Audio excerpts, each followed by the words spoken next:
Hanap nyo ba ay murang staycation na malapit sa may Fairview Terraces? Na may maraming freebies at indoor games? And for only 1,699 pesos only, good for 2 packs na siya. Dito nga lang pala yung matatagpuan sa may Trees Residence, Tower 5, Crino Highway. Kaya naman pumunta na nga kami. Pagkababa nga namin ng Fairview Terraces ay nilakad nga lang pala namin hanggang sa Trees Residence. At pagpasok namin ay naglakad nga pala ulit kami papunta sa may condo unit. At pagkarating nga namin ng lobby ay nag-iwan nga lang pala kami ng mga IDs. At pagkaakyat nga namin ng condo unit ay nandito na nga pala kami sa may room 648. At bali ito nga pala ang Escape Suite Place. At simulan na nga natin ang room tour. Pagpasok mo nga ibubungad agad sa'yo ang kanilang hallway.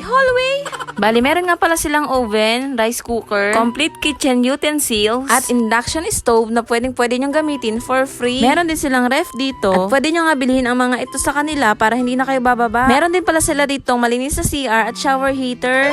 At pagdating naman sa kanilang dining room, ay meron din silang sofa at mini table. Meron din silang 55 inches na smart TV. Meron din silang mini karaoke at mga books. At may mga indoor games na ring mga kasama. At pagpasok mo nga sa kanilang kwarto, ay bubungad nga sa iyo ang kanilang cabinet. At meron din silang queen size spring bed. At sa may ilalim naman yan, ay meron din silang pull out bed. Bali, fully air condition nga pala ang kanilang room. Punta naman tayo sa may labas mga bi. Ang sarap nga maglakad-lakad dito sa may labas ng kondo. Paano ba naman, napaka-peaceful ng lugar at maaliwala.